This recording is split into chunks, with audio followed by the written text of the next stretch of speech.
Umwubatsi TV, uwubatse ku rutare Yesu Kristo ntazatembanwa n'imivu y'ibihe bya nyuma.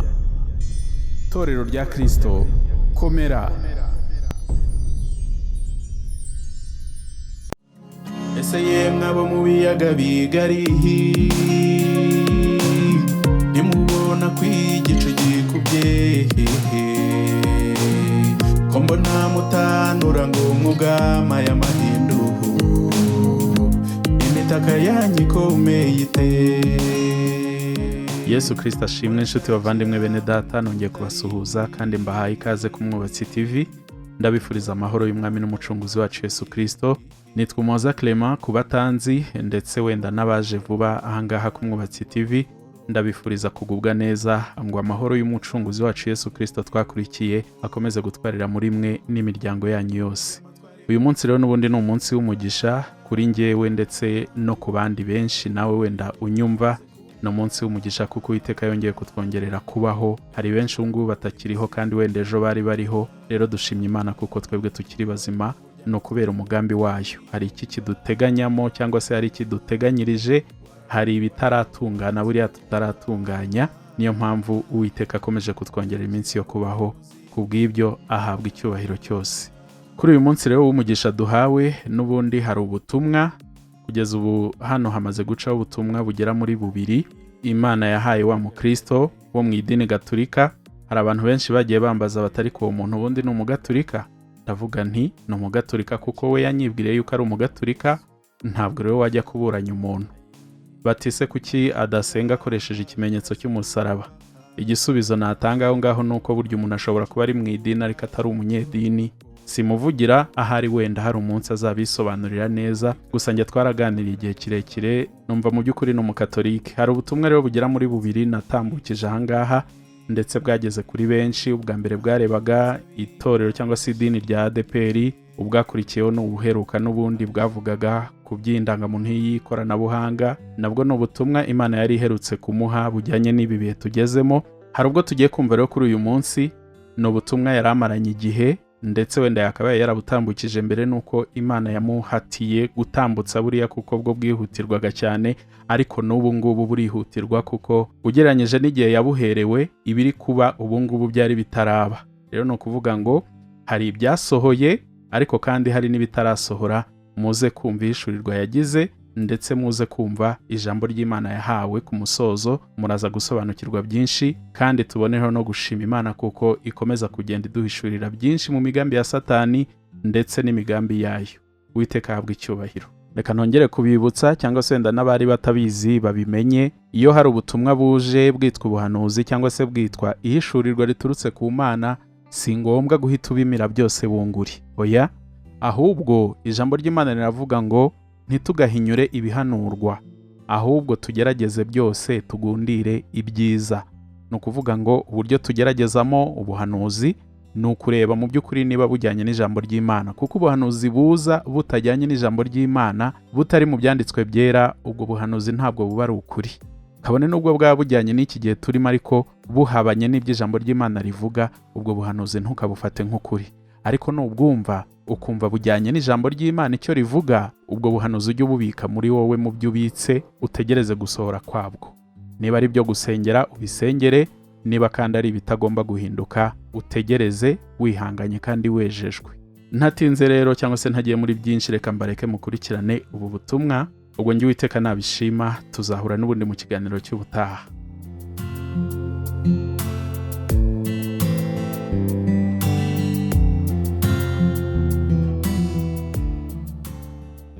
Mana yacu nziza, Data wa twese uri mu ijuru, wowe wicaye ku ntebe y'ubwami ukagira inkoni y'ubwami mu biganza, wowe uriho kandi wahozeho ndetse uzahoraho iteka ryose. Nongeye kugushimira urukundo dukunda, gushimira uburinzi washyize ku buzima bwacu, tukaba tugejeje amasaha duhumeka umwuka w'abazima. Wabanye natwe mu bihe byose byatambutse, nta n'umwe wari uzi yuko yageze amasaha akiriho, ariko Uwiteka kuba tukiriho niwe tubikesha. Waraturwaniriye mu ntambara zigaragara n'izitagaragara, mu byo tuzi ndetse n'ibyo tutazi, uburyo bw'umubiri ndetse n'ubw'umwuka. Twabonye ukuboko kwawe gukora imirimo n'ibitangaza. Habwa icyubahiro, usingizwe n'ibiremwa byose waremye.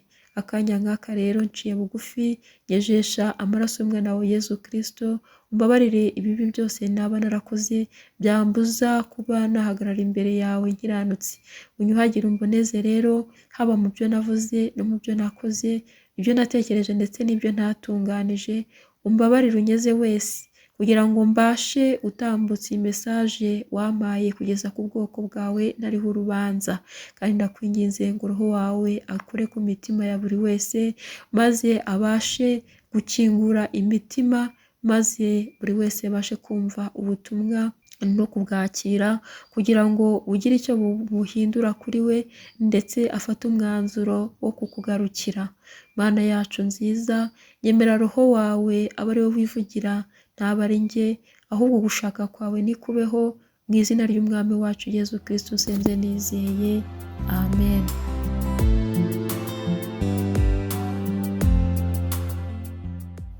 Kristo Yezu akuzwe bavandimwe, Yesu ashimwe. Nimugire amahoro ava ku mwami wacu Yezu Kristo. Uyu munsi muranyihanganira, mfite ijwi ritameze neza kubera ikibazo cy'amagiripe, ariko kandi sinabura kubagezaho ubutumwa nahawe kubagezaho. Mesaje y'uyu munsi rero ni mesaje nahawe ari ku itariki 18 z'ukwezi kwa 11 2019. Urumva ko hashize iminsi myinshi. Dore rero uko yari imeze. Bijya gutangira nari maze kurangiza imirimo yanjye y'umugoroba, noneho mfata igihe cyo kujya kuryama nk'uko bisanzwe, hari nko mu isaha y'isa 2 z'ijoro. Nimara kugera rero mu buriri, nari naryamye najimije itara, amatara yakaga yari ayo hanze. Nibwo rero nagiye kubona mbona urumuri rusa nk'ururasiye mu nzu. Noneho mbanza kubyitiranya ko yenda yaba ari umwe mu banyeshuri twabanaga mu gipangu, kuko batwahabaga turi benshi, kandi abanyeshuri nkaba ari jye wari ushinzwe kubareberera. Mbanza rero kugira ngo ni umwe muri bo ushobora kuba atashye avuye nko ku ishuri, akaza yenda yacanye itoroshi rya telefone. Ariko nyine naribeshyaga, ntabwo ariko byari bimeze, ahubwo nagiye kubona mbona rwa rumuri nabonaga ari rutoya rugiye ruba runini, rukura, mbona umucyo urushaho kugenda uza wiyongera uko amasegonda agenda ashira. Noneho mbanza gutekereza yuko ahari ntaba najimije itara ryo mu cyumba. Ndabyuka, nibwo nagiye ndebye nsanga itara narijimije rirazimije. Nsubira mu buriri nibaza ikintu kiri kuba, biranyobera. Rwa rumuri rwakomeje kwiyongera, rugenda ruba rwinshi kugeza ubwo rwaganje amaso yanjye simbe nkibasha kureba neza. Ako kanya nagiye kubona mbona rero umuntu w'umugabo amagaze iruhande. Yari yambaye ikanzu y'umweru, umweru umeze nk'utose, ariko kandi ukabengerana cyane cyane. Mu maso ye sinabashaga kuhareba kubera umucyo wari umugose, yari ugoswe n'umucyo mwinshi cyane. Mu ntoki yari afite agakoni kari gatoya nka santimetero genda nka 80, hagati ya 80 na 60. Kari agakoni gatoya kandi wabonaga kananutse. Nuko uko nakaryamye rero, nari ndyamye ngaramye, afunzaho kagakoni akankozaho buhoro, ariko mpita numva ububabare bwinshi cyane nk'aho ari nk'inkuba igukubise. Noneho ndataka ndamubwira nti mbabarira. Arongera ku nshuro ya kabiri akankozaho, uburibwe nagize bwikuba nk'inshuro 2. Ndataka cyane ndaboroga. Arongera akankozaho bwa gatatu, karambabaza cyane, ndatakamba ndamubwira nti rwose wambabariye. Arambwira ngo kubera iki wanze kunkorera, ni impamvu ki ngutuma ukanga kuntumikira. Ndamubwira nti ni ukuri rwose sinzongera, uhereye none nzajya mbikora, nzagutumikira kandi nzagukorera. Arangije arambwira ngo urareba kano gakoni? Ndamubwira nti yego. Uni wongera kwanga kunkorera, kano gakoni nzagahindura inzoka kandi inzoka izakurya. Aba rero nari maze iminsi ndwaye, nanivuza. Noneho nibwo yambwiye ngo ankoraho nyine, ankozaho ikiganza, arambwira ngo uburwayi bwawe mbukizeho iherezo, ngo haguruka unkorere. Ubwo ngubwo rero nyine yahise agenda, sinongera kumubona. Nsubira muri normal nyine mu cyumba nk'uko itara ryari rijimije, nyine umva nyine umwijima wahise wongera umwijima kuko nyine urumuri ruba rutaka, ariko nisanga mfukamye ku buriri narize, amarira yuzuye ntuze, amashuka yatose ku buryo byansabye ko ngomba kurinda kongera gushyiraho amashuka bushyashya. Ubwo rero narashashe maze gusasa ndaryama, niko amasaha nyine nayo yisunikaga, abanyeshuri batahaga mbumva. Hanyuma rero igihe cyo kugeze nko mu masaha y'isaa saba nibwo nahise ninjira noneho mwiyerekwa ariryo ngiye kubabwira. Nagiye kubona rero mbona mfite amafaranga 500. Ku bantu bazi iyo myaka za 2019 gusubira hasi, amafaranga 500 yari afite agaciro, ku buryo ikiro cy'ibitoki cyashobora kuba cyagura hagati $170 na $200 ku bantu ahantu bahenda. Noneho twebwe aho twari dutuye igitoki cyaguraga amafaranga 200. Hanyuma ukaba waguramo n'amakara 100 yo gutekeraga, ukaba waguramo n'ibindi bintu ushaka kuba wahongera. Muri make amafaranga 500 y'icyo gihe yari afite agaciro ku buryo avugamo ipura, no muri resitora wajyagayo ukakipura 500 bakayibona. Niyo twariraga aho ngaho mu maresitora za kaminuza cyangwa se amaresitora nyine abanyeshuri bakoreshaga hanze, ipura yari 500. Hanyuma rero mbona muri iryo yerekwa nyine mfite amafaranga 500, ngenda ngiye guhaha. Nkigera ku amabotike yose ndayazenguruka, mbura ikintu nahaha, birangira ngarutse mu rugo. Iryo yerekwa risa nyine icyo gice cya mbere gisa nk'ikivuyeho, hahita hinjiramo igice cya kabiri. Ho nagiye kubona mbona rero ku isi hose, ntabwo nabonaga ari mu gihugu kimwe, nabonaga ari ku isi hose. Mbona twese twambaye iniforume, nabonaga ari kake, ijipo ya kake cyangwa ku bagore cyangwa se abakobwa, n'ishati y'umweru, n'ipantaro ya kake n'ishati y'umweru ku bagabo n'abahungu nyine muri rusange. Noneho ikintu cyaje kuntungura, twese uko twari twakambaye iniforume, mbona tugabanyijwemo amagurupe abiri.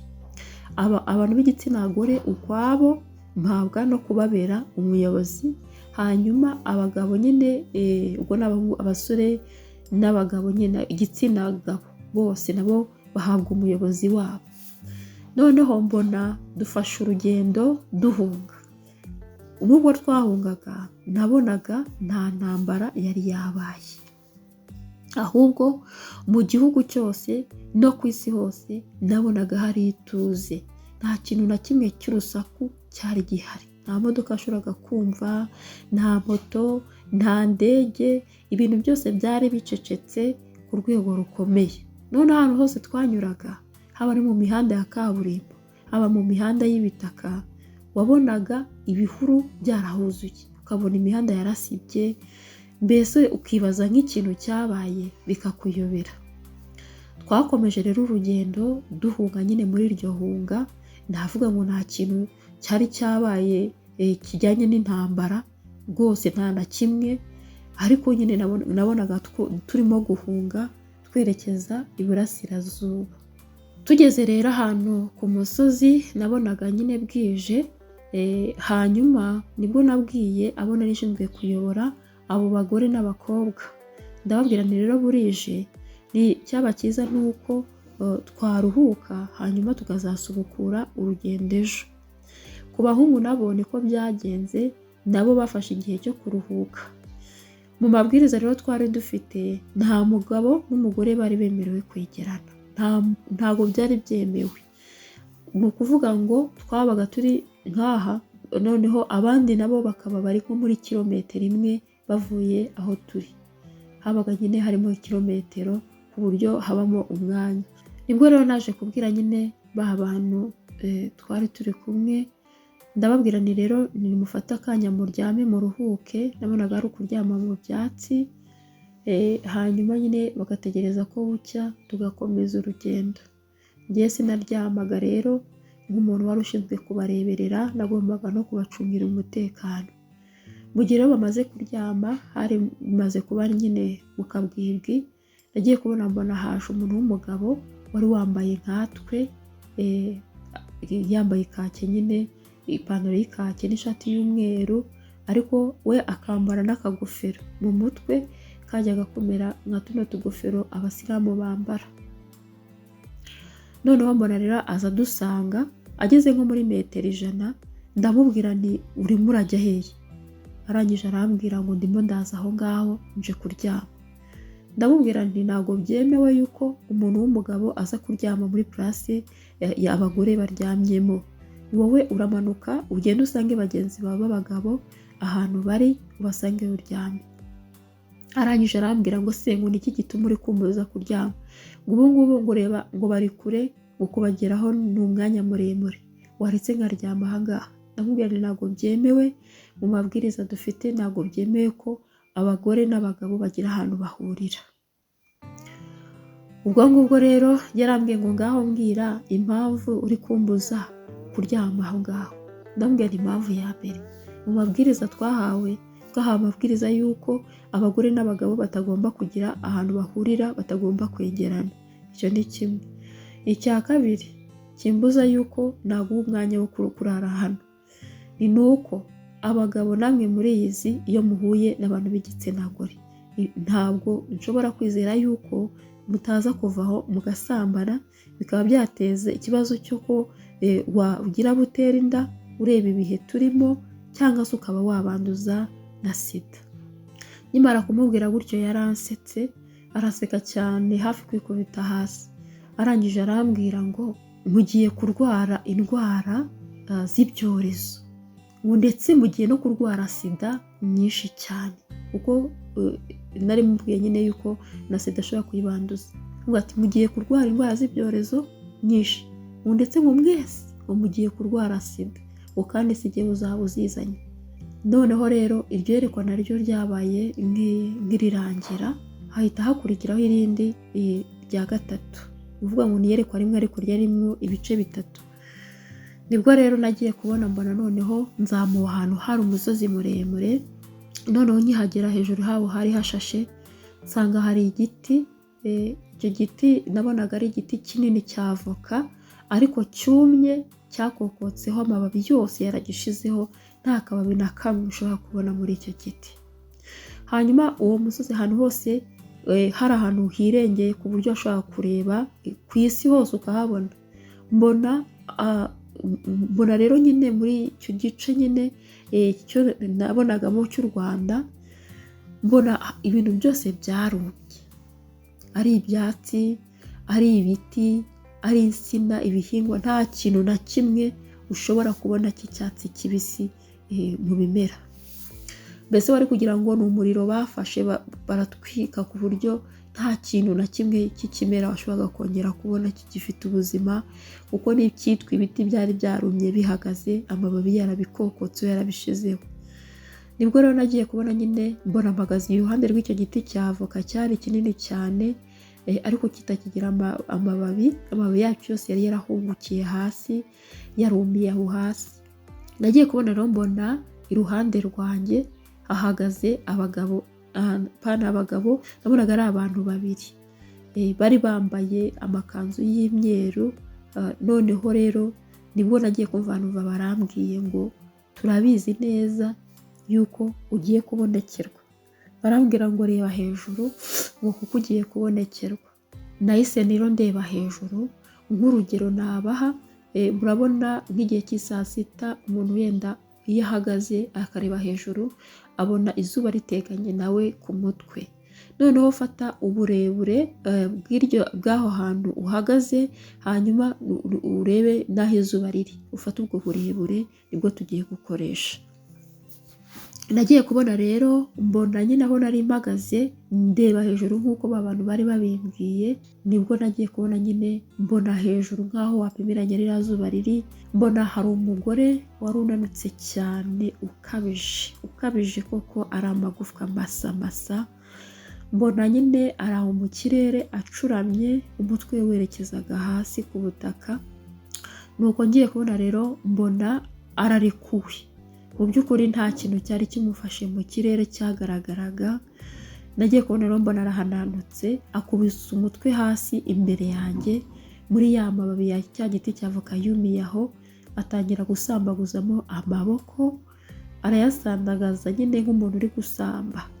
Ngiye kubona rero mbona nanone arongera arazamuwe kandi acuramye nk'uko yamanutse, arazamuwe agezwa hahandi n'ubundi yaturutse, mbona arongera arekuwe bwa kabiri, ahonda umutwe hasi, amagufwa yo mu mutwe we yamenekaga nyumva nk'amacupa.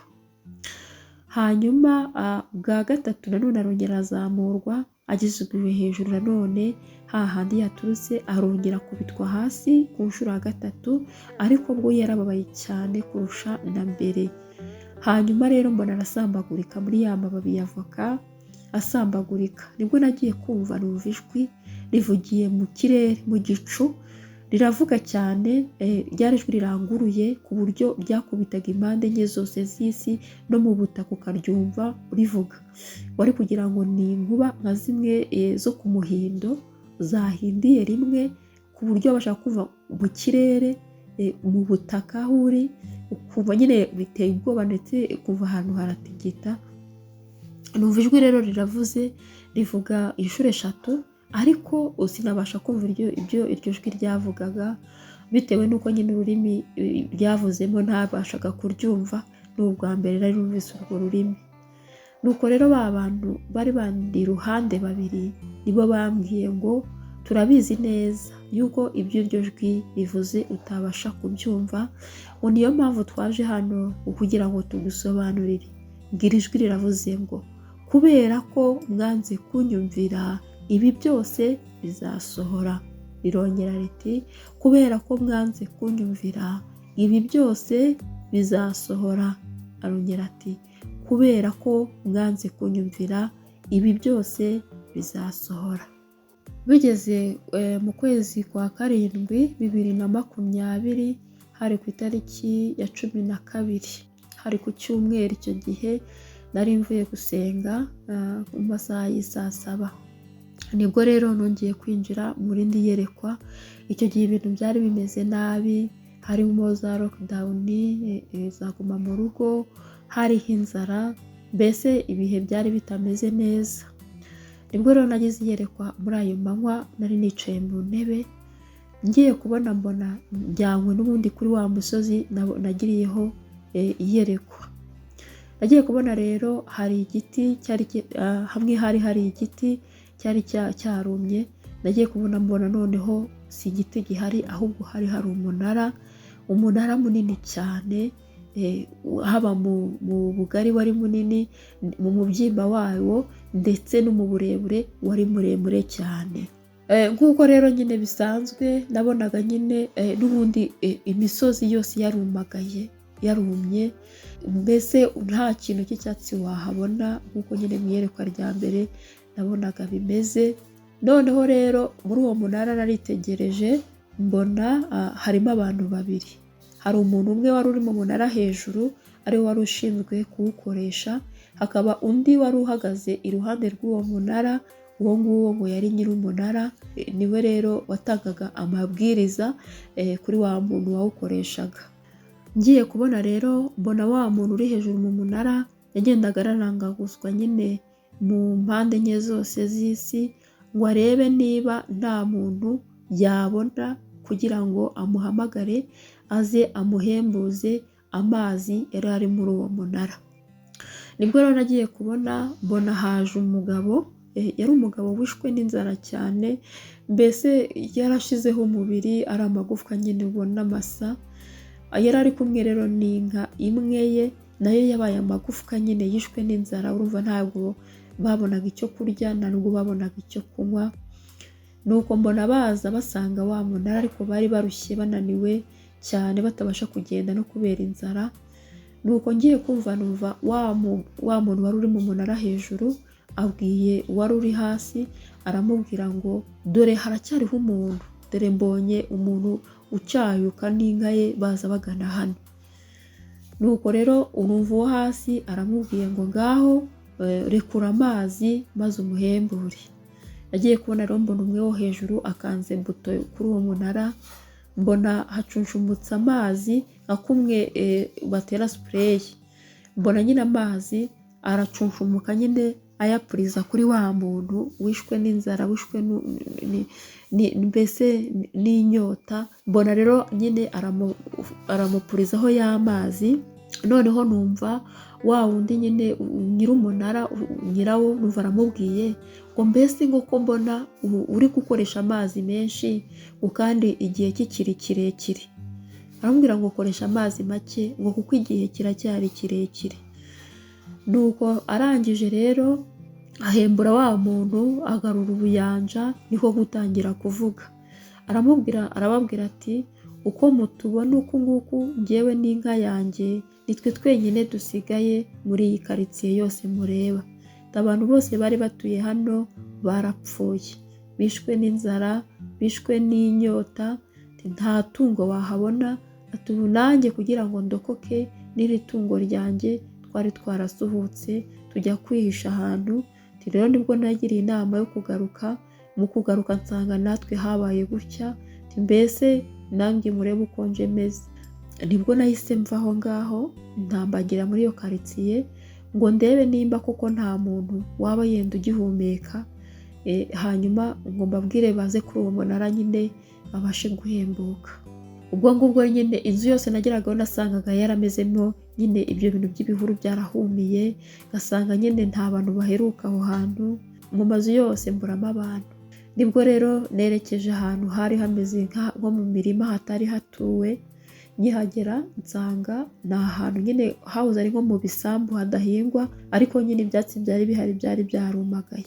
Basanga rero abantu bagera nko muri 5 bari bicaye ahantu ku mugina, mbese mbona ni abarokore kuko bari bafite amabibiriya aya ngaya bibiriya zera n'ibitabo by'indirimbo. Nuko bose nabonaga harimo nk'abagabo nka 2, abagore bari 3. Mbona bose bitangiriye itama barimo bajujura nyine, bavuga bati turapfuye, inzara tumazeho abantu, turapfuye turarangiye, mbega ibi bintu bizarangira gute? Tugize ikibazo cy'indwara, tugize n'ikibazo cy'inzara, tugize ikibazo cy'amapfa, ibi bintu uko bizarangira gute? Noneho ngiye aho narindi ndahagara nyine mbabazwa cyane no kuba bafite bibiliya ariko bakaba batari kuzikoresha nibura ngo bamenye icyo Imana bashakaho, basenge basaba Imana imbabazi ibakize ibyo byorezo. Noneho rero nibwo nagiye kubona mbona hari umudamu waje ancaho, nabonaga nawe ari umurokore, yari umudamu nyine ukenyeye igitenge, yambaye umupira, nabonaga ari umupira umujye kumera nka w'iniga ku bantu bazi w'iniga, yarateze n'igitambaro mu mutwe, afite bibiliya nawe afite n'igitabo cy'indirimbo. Mbona yihuta nyine asanga babandi aho bari, ndavuga nti Imana ishimwe, uyu nguyu ndabona agifite morale, yenda aragenda akangure bagenzi be ababwire bave mu burangare basenga Imana, ahari twatabarwa tukava muri ibi bihe. Yaragiye rero nawe akibagera iruhande yaricaye, bibiliya nawe agirambika hasi n'igitabo cy'indirimbo, nawe atangira kubabwira nyine akaga, arabwira ati ibyorezo biratumaze, inzara iratumaze, amapfa aratumaze, ni ukuri turashize. Ubwo nyine ndababara ndavuga nti si uko ku bano bantu nakora iki kugira ngo bave mu magambo ahubwo basenga Imana, bace bugufi, Imana ibatabare. Nuko rero nyine nagerageza kubabwira nkabona ntibumva. Noneho ngeze nabo babwira nti mwikomeza kwiheba, dore hari umunara uri hano ruguru, nimuze mujye kunywa amazi, muze bajye kubaha amazi muhembuke. Ariko nta muntu n'umwe washoboraga kuba yanyumva ngo nibura aze atabarwe. Iyerekwa rya 3 narigeze ari ku itariki 14 z'ukwa 4 2024. Hari haciyemo umunsi umwe twari tuvuye mu cyunamo. Nibwo rero nyine nagiye kubona mbona nyine mwiyerekwa mbona umuvandimwe wanjye yabyaye. Noneho akimara kubyara tubura ikintu tumuhemba kubera yuko hari mu nzara iteye ubwoba. Nibwo rero yatubwiye ati nimugende mujye mu mirima yanjye narahingishije, harimo ibishyimbo, harimo imyumbati, harimo ibijumba, harimo ibitoki, mugende musarure mubizane. Twaragiye tugeze mu mirima dusanga nta kintu na kimwe kirimo, byose byarasaruwe. Nibwo kugaruka rero turamubwira tuti dusanze mu murima nta kintu na kimwe. Amwe ati nta n'ibijumba. Turamubwira ati nta kintu na kimwe wabona mu mirima. nta kintu kirimo. Ubwo ngubwo rero nyine yarababaye, aravuga ati reka ibi ntabwo byavamo. Aravuga ati nanjye rero nimba barantwariye ibyanjye, ubu nanjye ngiye mu mirima y'abandi ndebe ko hari icyo nabona cyo kurya. Ubwo yahise ajyamo nyine n'undi muntu bari kumwe, ariko ndabaherekeza ngenda mbabwira nti nimuhave mwe kujya kwanduranya mu mirima y'abandi, ni icyaha gufata ibintu by'abandi. Barangije rero barambwira bati ibyo ngibyo wibitubwira kubera yuko nabo n'ibyanjye nabo babiriye, kandi ikigaragara ni uko ubu ngubu umuntu atari kuramirwa n'ibye, ahubwo aho abibonye akagira Imana akabibona aribyo bibasha kumutunga. Ubwo rero narabaherekeje bagera ahantu mu murima w'umuntu nyine wundi utari uwabo. Nibwo rero bagezemo babura ikintu bakuramo, hari harimo ubuntu butoya bw'utwumbati tumeze nk'utwo bagiye bakatagura nyine batuvuna, ibisigazwa nyine bigasigara munsi. Nibwo rero nyine bagiye barandaguza bakabura ikintu na kimwe cyaba kiriho. Noneho ngiye nabasize aho ngaho, nzamuka nerekeza mu rugo, kuko urumva nubwo twari twagiye ariko twari twasize urwo ruhinja yabyaye mu rugo. Ndavuga nti reka njye kwirebera umwana hatagira n'ikibazo yagira. Ubwo rero mu kuzamuka nibwo nagiye kubona mbona hari uwundi muntu uri guturuka imbere yanjye. Hagati yanjye nawe hari harimo umuhanda wazamukaga. Noneho dusa nkaho nyine tugiye guhurira muri uwo muhanda, ariko uwo muntu mu kumubona arantungura kubera ukuntu yari ameze. Yari umuntu uteye ubwoba, ubona munini cyane kandi muremure. Isura ye wabonaga nyine iteye ubwoba, itameze nk'abantu basanzwe. Yari acigatiye mu ntoki ikintu cy'igipanga kinini cyane, mu burebure wagira ngo gifite nka metero nk'icumi nk'urugero, ariko gishoboraga no kuba cyarenza metero 10, cyari kinini cyane. Hanyuma yari afite ibintu mu ntoki, insina yagiye acimbagura, imyumbati yatemaguye, ibirayi yagiye arandaguza, ibintu byose by'ibihingwa yari abifite mu ntoki, byose yabitemaguye nyine abicigatiye. Noneho ntungurwa n'ukuntu yafashe ibintu byose, tuvuge nimba ari ibihingwa by'igihugu cyose yari abicigatiye mu ntoki nyine yabyangije. Kuko muri izo nsina yabonaga hariho zari ziriho imyano y'ibitoki, harimo izitarana, mbese ibintu byose yari abifite mu ntoki. Imigozi y'ibijumba yagiye arandaguza, nta kintu na kimwe cy'igihingwa cyari cyasigaye imusozi yari yasize. Nkimubona ngira ubwoba ndikanga. Noneho we muri we amenya n'uwo ndiwe. Ibyo kujijisha ndamubwira nti mbese mwiriwe? Arambwira ngo mwiriwe. Mucaho rero ndazamuka muri wa muhanda munini. Ngeze mu muhanda munini yakoze ishoka byose byo kugira ngo azase nkaho ugendana nanjye. Nateraga intambwe nini cyane kugira ngo musige, kuko nabonaga nteye ubwoba. Ntera intambwe kugira ngo nyine musige. Noneho we nawe akarushaho kwihuta kandi aza mvugisha. Twaje kugera ruguru rero ahantu hari urugo rwari ruri ku nzira, ninjira muri urwo rugo. Nibwo nabwiye uwo mugabo, ndabwira nti rero ni njyewe ndisigaye hano, nibwo tuzongera duhure ngaho komeza ugende, ngiye gutira tuwarete mo hano. Ubwo rero ninjira muri urwo rugo nsanga hicayemo umumama wari ukuze. Ndamubwira nti mama niza tuwarete, ariko kwari ukujijisha kuko iyo tuwarete ntabwo nari nyikeneye, ahubwo kwari ukugira ngo nyine cya kintu mbone cyagenda, kuko numvaga cyanteye ubwoba. Ubwo ngubwo nagiye kuva nacyo kindi inyuma kirambwira ngo ngo tuwarete se ukoresha iki? Ubwo rero wari uzi ko wancika, ngo ntabwo ushobora kuncika. Noneho nibwo namubwiye none se ni kubera iki umbwiye gutyo? Arambwira ngo se uratekereza ko nakumenye? Urabona ntakuzi? Wowe na bene wanyu ngo ndabazi neza, ngo n'umugambi mufite ngo ndabazi neza, ariko ngo ikinzanye ngo ni ukubarimbura we na bene wanyu mwihaye kundwanya, ngo mukirirwa mumera amabanga yanjye, ngo kuri iyi nshuro ngo mwese nje kubahiga, ngo kandi nzabamaraho. Nibwo rero nahise numva ko ibintu bitoroshye, bya bintu cyari gitengamatiye nyine, ibyo bintu byose cyagiye gitemagura, cyabikubise hasi, kiza kinyataka na rwa rupanga. Mu gihe rero kigiye kuntema, nibwo nahise nkirohaho, turagundagurana, ngikubita hasi, niko kugikandagira umutwe. Ako kanya umutwe wahise urashwanyagurika wose, mbese inyo nyinshi cyane mbona zirajaga hasi. murihanganira gukoresha iri jambo, ariko nyine ndabivuga uko nabibonye. Inyo zarajagase cyane, kirashwanyagurika umutwe wose. Noneho rero ubwo ni ukuvuga ngo uko nagafatanye nacyo, wa mumama nasanze aho ngaho yateye induru, abantu barahurura, ariko bose batinya kugira umuntu n'umwe waza ngo agize, kuko bari batinye icyo kintu ukuntu cyari kimeze.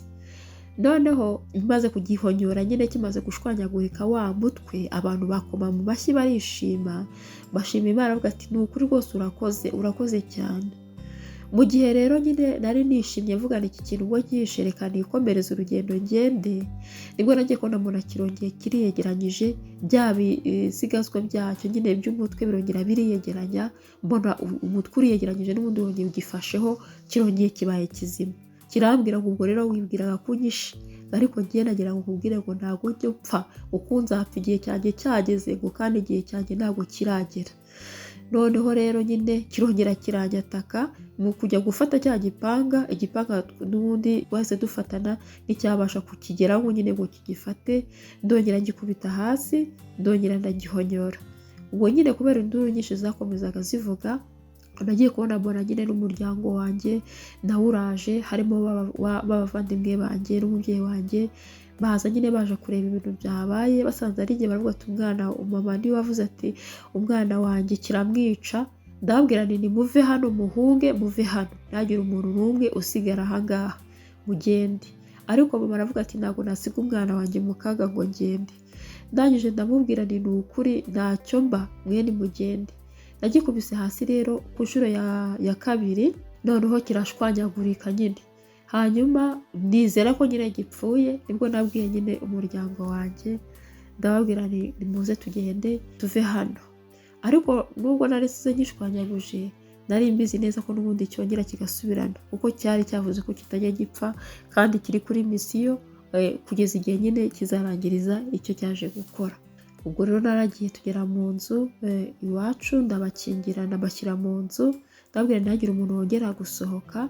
Nk'uko nakabivuze rero, nagiye kumva induru se cyangwa urusaku rwinshi ruza rusatira hamwe nyine iwacu. Nagiye kubona rero mbona ngicyo kiraje, cyari ikintu kinini cyane giteye ubwoba, ku buryo washobora nko kubona gifite nka metero, hagati ya metero nk'icumi na 15, cyari ikintu kinini kandi kirekire cyane.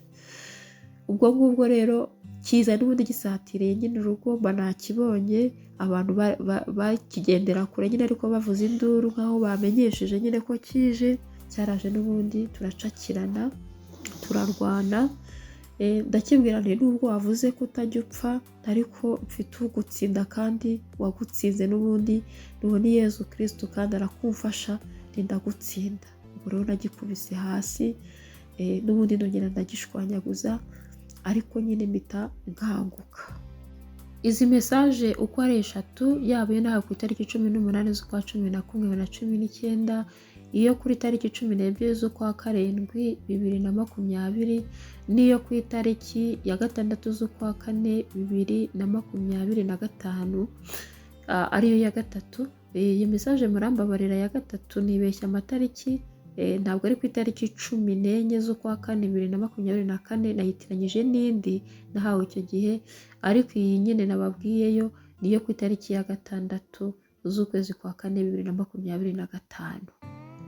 Izi rero mesaje uko ari 3 nyine zikaba nyine zifite ubusobanuro buhurira ku kintu kimwe na n'ubu kigikomeza, nubwo bimwe nyine byagiye bisohora, ariko ikindi gice cyabyo gikogera icyo kinakomeye cyo ntabwo kirasohora.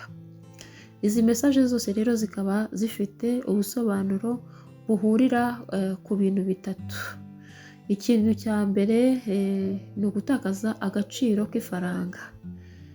Iki cya kabiri ni indwara z'ibyorezo zizaduka mu isi. Hanyuma icya gatatu kikaba ari inzara ikomeye cyane nabonaga yatatse isi yose, ariko cyane cyane aho nabonaga bikomeye cyane bikabije nabonaga ari mu Rwanda. Hanyuma rero duhere ku gice cya mbere, aricyo nabonaga nyine cyo gutakaza agaciro k'ifaranga.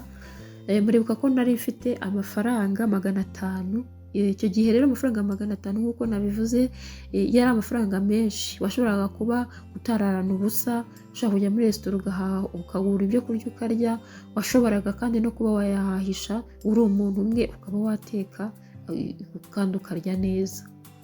Nagiye rero guhaha mbona mbuze ikintu nyahahisha nyagarura mu rugo, bivuze ko nyine ayo mafaranga yagombaga guta agaciro ku buryo nyine nta kintu ku buryo nyine guhaha byari bigoranye.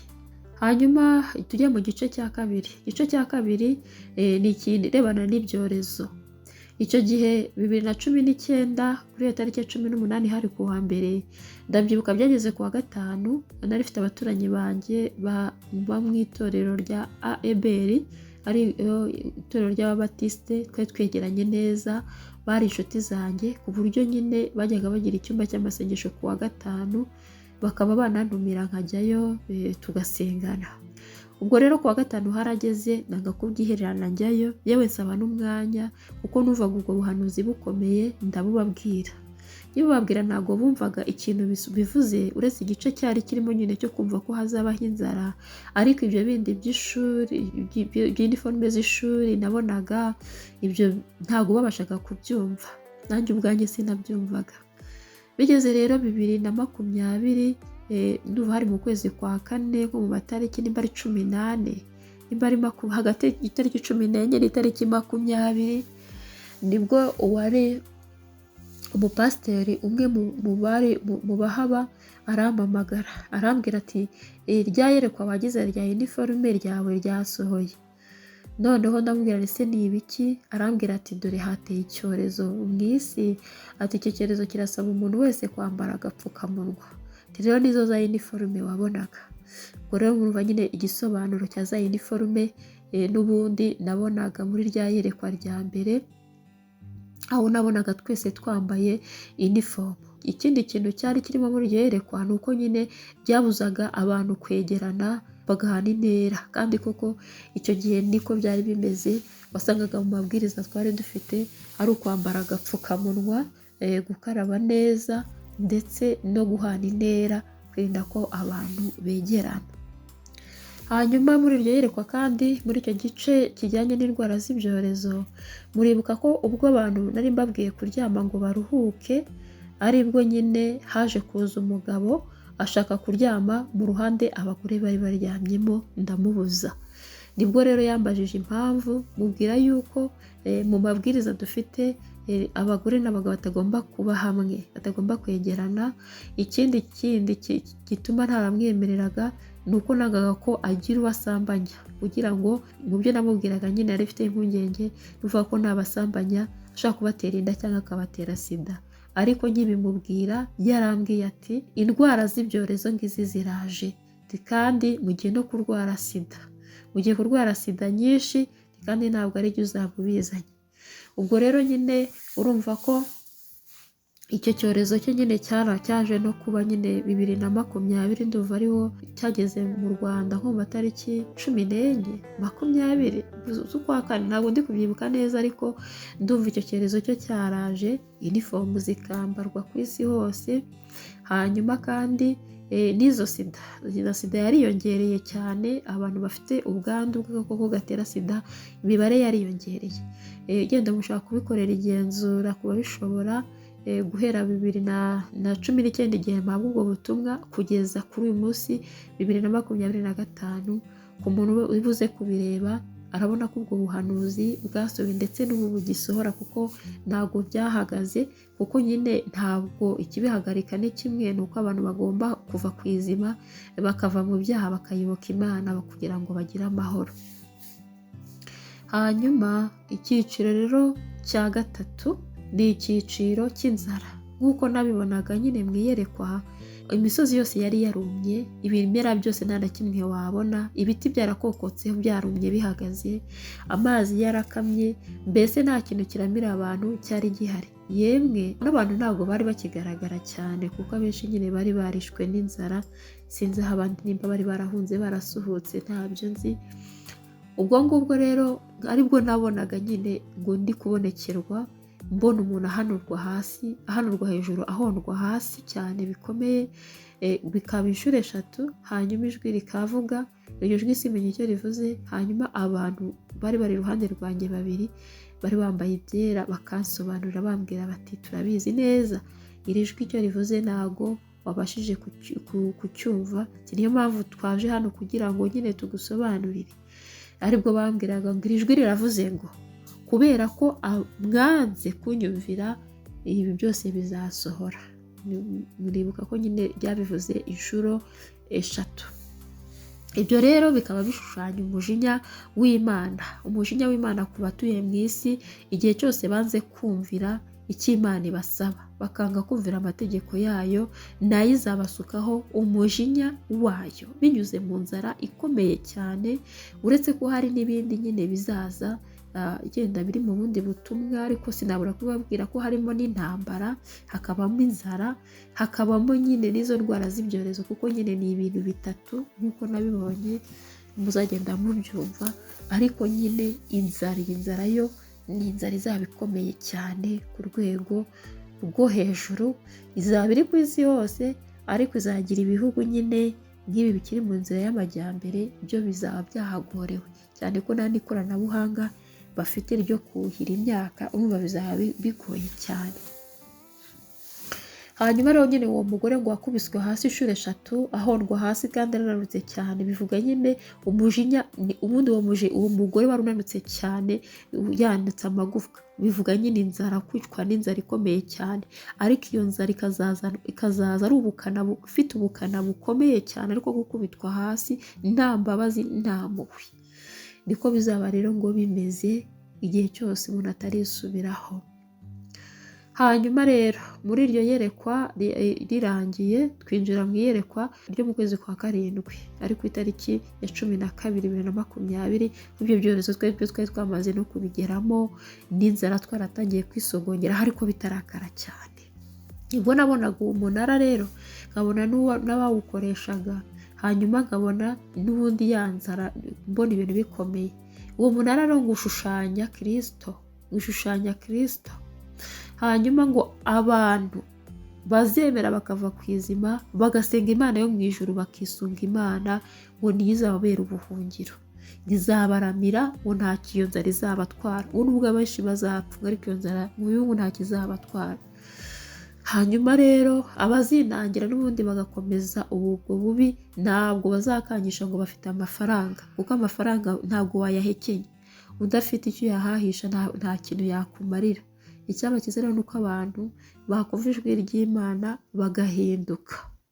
Hanyuma twinjiye mu iyerekwa rya 3, hariya aho twabonaga nyine inzara yarateye, mbona umuvandimwe wanjye aho nabo yari yabuze ibyo kurya, no mu mirima hose tubona baradusahuye, ariko nkaza gukubitana n'umwe wari wikoreye ibyo bintu byose byakagombye kuba byagatunze abantu, yarabitemaguye abyikoreye, ari nabwo twaje kutuviramo imirwano. Uwo mugabo rero nabonaga munini cyane, wari muremure cyane, munini.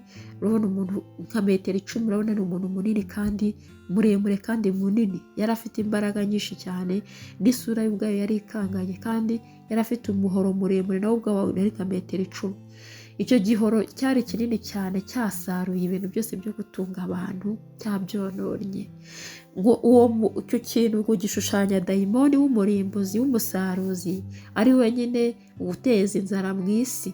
Uwo nguwo nyine ngo yararekuwe, ngo kugira ngo nakuvuga ngo yangize umutungo w'isi, hanyuma nyine bizaviremo abantu kwicwa n'inzara.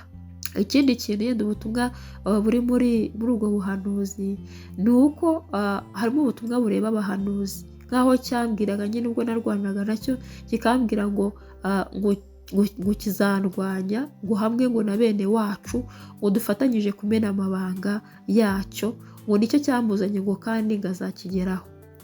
Nagira ngo rongire abahanuzi babirimo neza, bazi ko bakorera Imana by'ukuri, babe maso, basenge, bambara imbaraga, kuko uturwanya arahari, araturwanya impande zose. araduhiga mu buryo bwose bushoboka, ariko icyo nababwira ntimugire ubwoba, kuko uwadutumye arusha imbaraga shitani, arusha imbaraga abadayimoni, arusha imbaraga abakozi bose ba satani, ntabwo bashobora kudushobora igihe cyose uwadutumye akiduhagazeho. Mube maso rero, mumenye ko mwugarijwe, hanyuma dukorere Imana nk'uko yabigambiriye mu mugambi wayo kandi nk'uko ubishaka. Ahangaha rero ikintu kindi nabwira abantu, ni ukuri birababaje kuba twaragiye duhura n'ibintu bikomeye nk'ibi ngibi, bikaba byaragiye binasohora bimwe tukaba turi kubirebesha amaso. Ijwi ryarambwiye ngo ibyo turi kureba ngo bimeze nk'aho hari imigendo ku mugore utwite. Ngira ngo abadamu murabizi, abantu babyaye murabizi, iyo umuntu atwite mbere y'uko nyine haza ibise nyabise abanza kugira imigendo. Ijwi rero ryarambwiye ngo ibyo twumvise n'ibyo turimo kureba n'amaso tugenda tunyuramo, ngo dushishoje neza ngo turabona ko bigenda bikaza umurego uko iminsi igenda yisunika. Ngo kuba iyi nzara itaratungura burundu ngo ibeho nk'uko Imana yabigambiriye, mu gihe cyose abantu bazakomeje kwinangira, ngo ni impuhwe yagiye itugirira kugira ngo nibura abantu bisubire ko bakisubiraho. Ariko ngo utunyafu dutoya cyane ngo yagiye icisha ku bantu, ngo ntabwo bashaka kutwumva ngo bahinduke, ahubwo barushaho kuba babi. Hanyuma rero ngo nk'uko umugore utwite agira imigendo imugaragariza nyine ko ari hafi kubyara, ngo niko nyine ngo twagiye tunyura mu bihe bikomeye, ari biriya bya korona, ari ibyo by'inzara n'iyi ngiyi turimo, ngo iyi ni imigendo. Ngo rero ngo ibise n'ibiza, ngo mbese ngo tuzahungira hehe? Ngo ibise n'ibiza tuzahungira hehe? Kandi koko iyo nzara iramutse ibayeho nk'uko ngiyerekwa nayibonye, nta muntu wabasha kurokoka iyi nzara, kuko birenze nuko nanabivuga, kuko no kubivuga ubwabyo ntabwo bigundira nk'uko nabibonye, sinabona imvugo yo kubivuga. Rero turasabwa kumvira, kuko n'ubundi no mu mvugo y'Imana yaravuze ngo kubera yuko mwanze kunyumvira ibi bizasohora. Hari ikintu rero abakristo bakwiye kureba ubu, cyane cyane ikintu ndi kubwira ni abakristo, kuko abakristo bagize umubare munini haba mu Rwanda haba no ku isi yose. Nzi neza ko abakristo ari benshi. Birababaje rero nko kubona nk'igihugu cyacu cy'u Rwanda, ni urugero mfashe, tuvuge yenda ko turi muri 70%, kandi birashoboka ko uwo mubare tuwugeraho, ariko bikaba nanone igihugu cyose cyuzuye insengero, uretse ko zimwe yenda zinafunze, ariko nabyo byakababereye yenda isomo.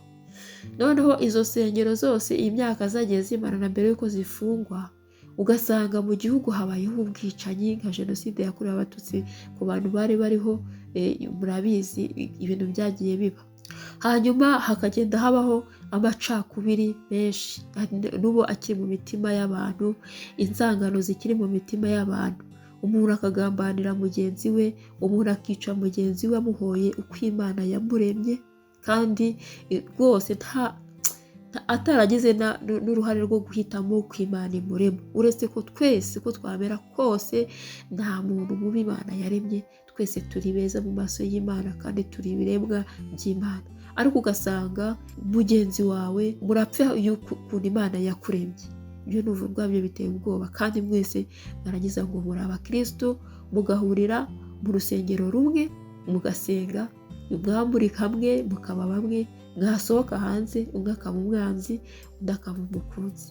Ubugambanyi mu bantu, amarozi mu bantu, gusimbuza Imana ibigirwamana, ubutunzi, ibyubahiro, mbese ibintu byinshi cyane bikorwa mu isi, ubutinganyi, ibiyobyabwenge, mbese biteye ubwoba.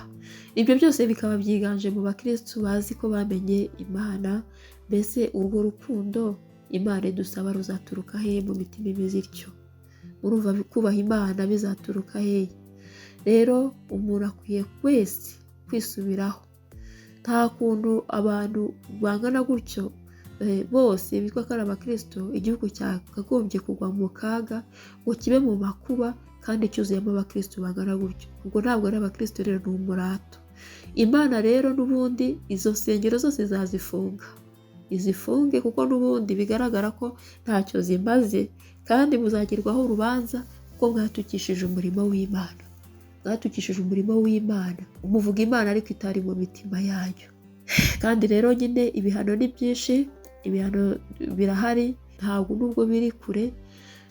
Impamvu rero ntanze iyi mesaje ni ukugira ngo nyine buri wese asubize amaso inyuma, arebe aho tuvuye, arebe n'aho turimo kugana, arebe koko nimba ibi bintu mvuze bihari cyangwa se abona hari bishoboka kuba byarenze hano. Nta muntu wari uzi ko korona yaza rwose ngo imere nk'uko byagenze.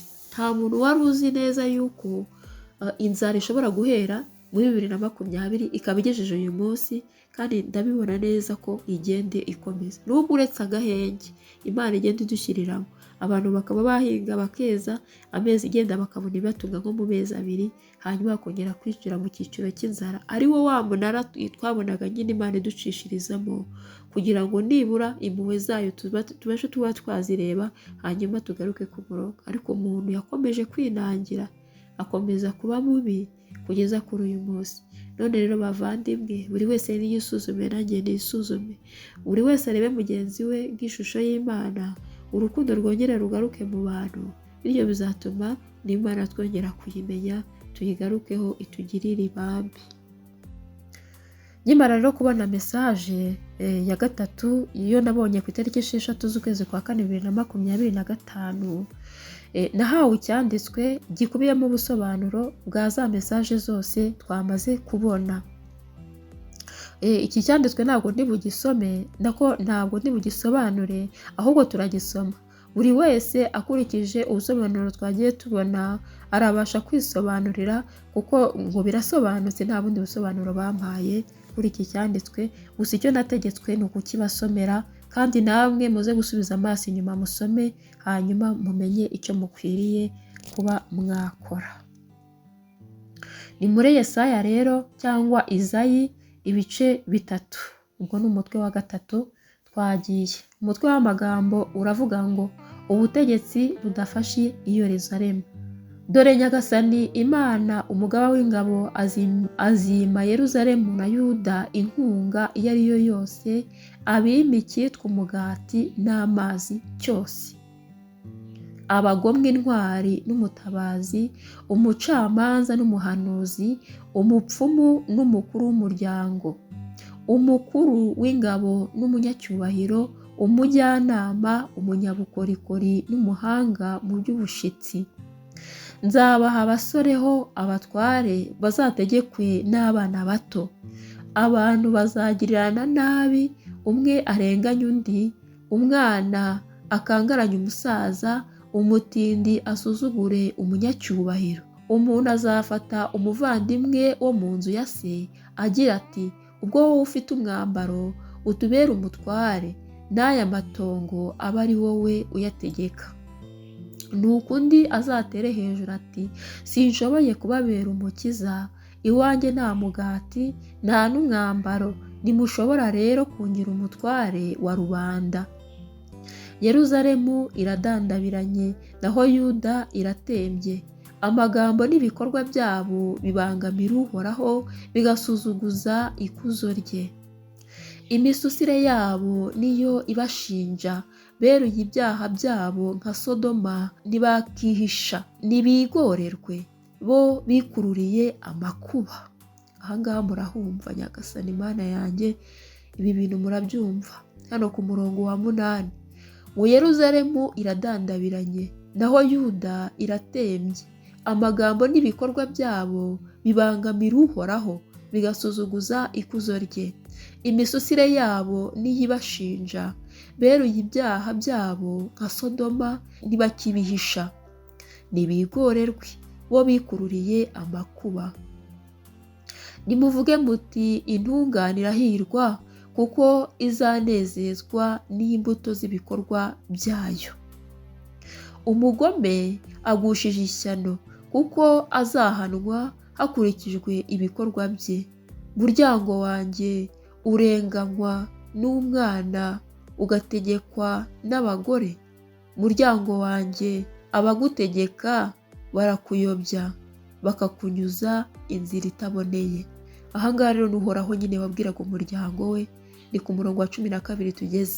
Haravuga ngo muryango wanjye urenganywa n'umwana ugategekwa n'abagore, muryango wanjye abagutegeka barakuyobya bakakunyuza inzira itaboneye. Uhoraho arahagurutse ngo ace urubanza, arahagaze ngo ashinje amahanga. Uhoraho agiye gucira imanza abakuru n'abatware b'umuryango we. Ni mwebwe mwayogoje umuzabibu murawutsemba, kandi mubitse mu mazu yanyu imicuzo y'abakene. Ni iki gituma mushikamira umuryango wanjye kandi mukanyukanyuka abakene? Uwo ni Nyagasani Uhoraho umugaba w'ingabo ubivuze. Ngo ni iki gituma mushikamira umuryango wanjye kandi mukanyukanyuka abakene? Uwo ni Nyagasani Uhoraho umugaba w'ingabo ubivuze. Ku murongo wa 16. Ariko tugeze handi hari umutwe w'amagambo uvuga ngo abagore b'abibone b'i Yerusalemu. Ku murongo wa 16 rero niho tugeze. Uhoraho avuze atya: kubera ko abakobwa b'i Siyoni bishyize juru, bakagenda bagambitse amajosi bica amaso kubera kugendera ikimero, bacinya amayugi bambaye ku maguru yabo, Nyagasani azateza ibihushi imitwe y'abakobwa b'i Siyoni, maze bimyore uruhanga rwabo.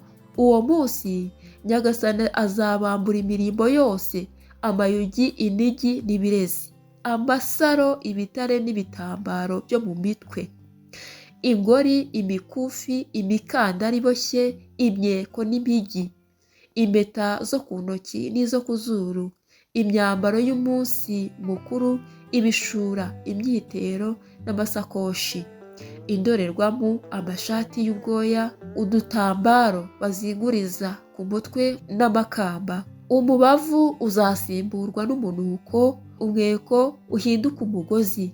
Ahari inweri hazaba ibiharanshongo, imyenda inyerera isimburwe n'ibigunira. Ahari uburanga hahinduke inkovu y'icyasha. Kristo we turengere. Hanyuma hagakurikiraho undi mutwe w'amagambo uvuga ngo abapfakazi b'i Yerusalemu. Ndabona nibo bari kubwirwa. Abagabo bawe bazamarwa n'inkota, intwari zawe zigwe ku rugamba, inkike zawe zizacura imiborogo ziganye, kandi muri ubwo butindi uzicare mu mukungugu. Iryo ni ijambo ry'Imana dusanga muri Izayi, mu buhanuzi bwa Izayi nyine ku gice cya 3 cyangwa se ku mutwe wa 3 mukagisoma cyose. Ibi ngibi rero birasobanutse, kereka uwashaka kuruhanya, ariko birasobanutse.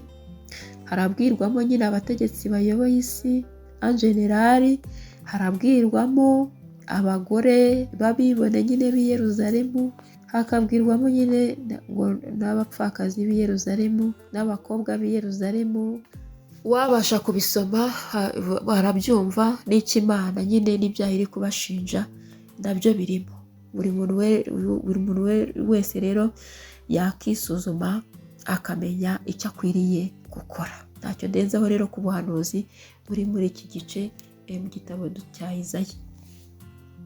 Ahubwo kadusenge, isigaye umwuka w'Imana abasobanurire kandi abayobore. Icyo nababwira nabifuriza nuko twese twahungira kuri uriya munara ubasha kuduhembura, ukatumara inzara, katumara n'umubabaro, katumara inyota. Nta handi ubuhungiro buri uretse kuri uriya munara.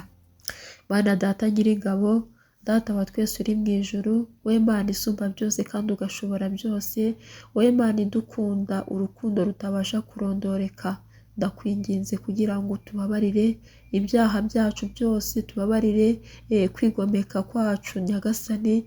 Twagiye kure yawe, twakoze byinshi byangwa n'amaso yawe, ariko turakwinginga ngo tugirire imbabazi, utwagize amaraso y'umwana wawe Yezu Kristo, udukureho urubanza no gukiranirwa kose. Ndakwingize ngo uduhembuze amazi yo kuri uriya munara, ariyo soko y'amazi ivubuka mu mutima w'umwana wawe Yezu Kristo, kugira ngo tubashe kubona ubuzima.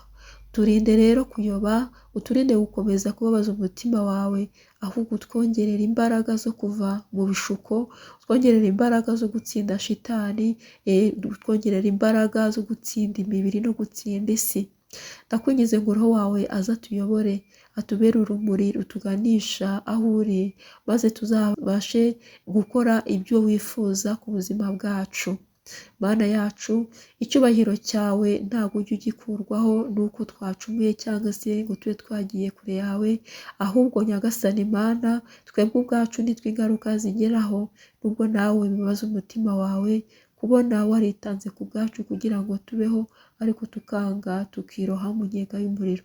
Tubabarire rero, uduhe imbaraga zo gutsinda shitani n'ibyo dushukisha byose, uduhe imbaraga zo gutsinda isi n'umubiri, maze tubashe kugera ku gushaka kwawe. Urakoze rero Mwami wacu Yesu Kristo, komeza utubere inzira, ukuri n'ubugingo, maze tuzabashe guhagararana nawe mu bwami bwo mu ijuru, twimane ingoma nawe uko ibihe bizahora bisimburana iteka ryose. Amen. Ariko burya amatwi ari mu rupfu ntiyumva. Waraburiwe ariko wanze kumva. Garukiraho uva ibuzimu uhunga. Ariko burya amatwi ari mu rupfu ntiyumva. Waraburiwe ariko wanze kumva. Garukiraho uva ibuzimu uhunga. Ariko burya amatwi ari mu rupfu ntiyumva, ari nangira. Waraburiwe ariko nyamwanga kumva, ntiyanze kubona. Garukiraho uva ibuzimu uhunga. Ariko burya amatwi ari mu rupfu ntiyumva, mugenzi we. Waraburiwe ariko ntiyumva. Garukiraho uva ibuzimu uhunga.